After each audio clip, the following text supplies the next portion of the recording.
Would you like to hear a story for Naberus? One that I told my grandchildren when they were small. Very well.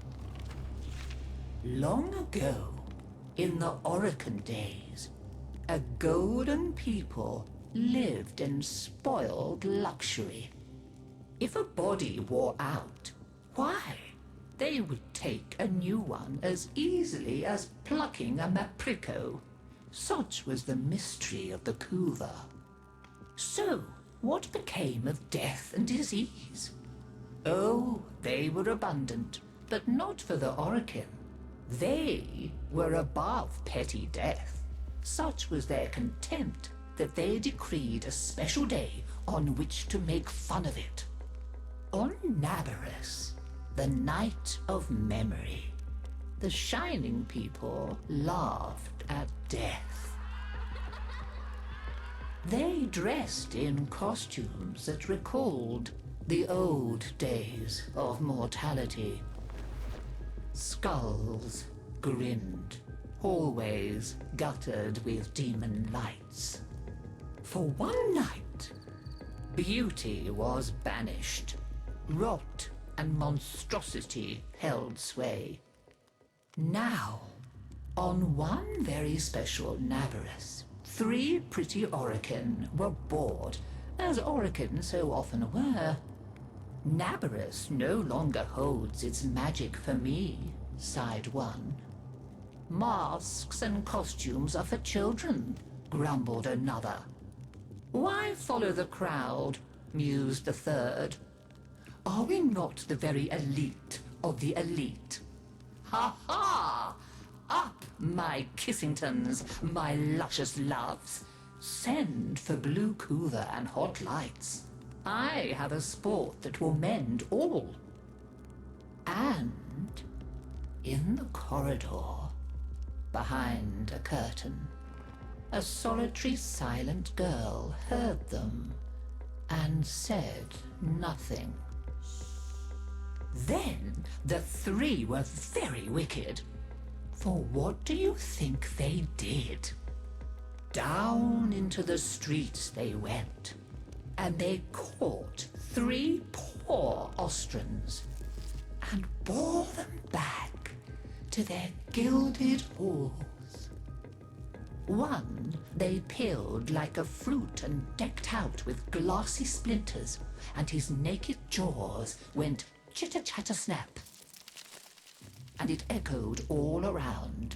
Scarlet footprints he left.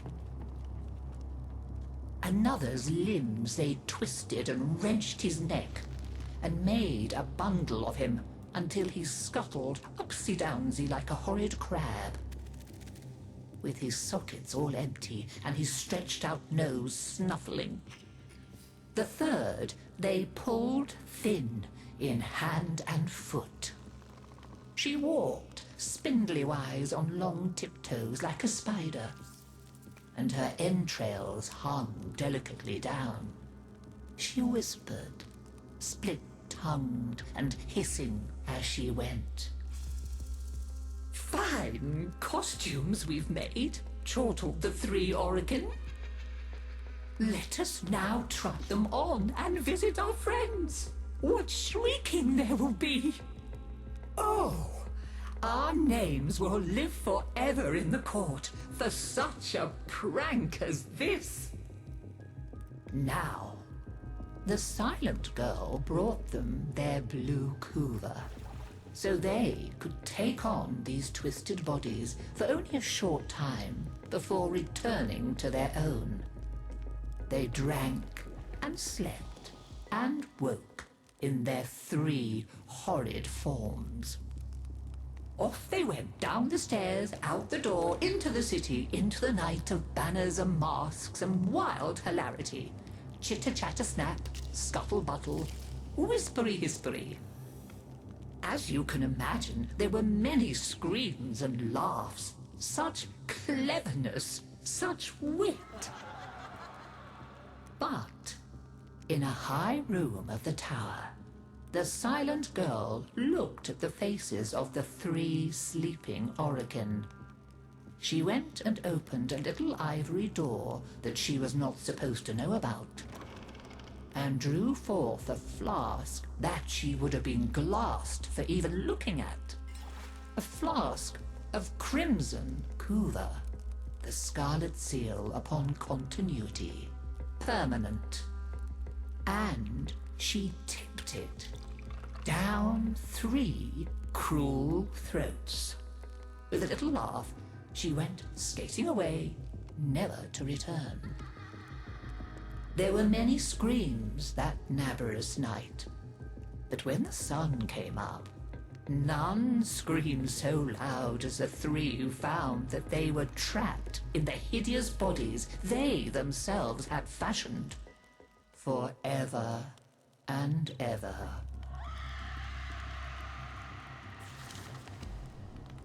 So, listen carefully, Tenno, and beware, for you may hear them coming tonight.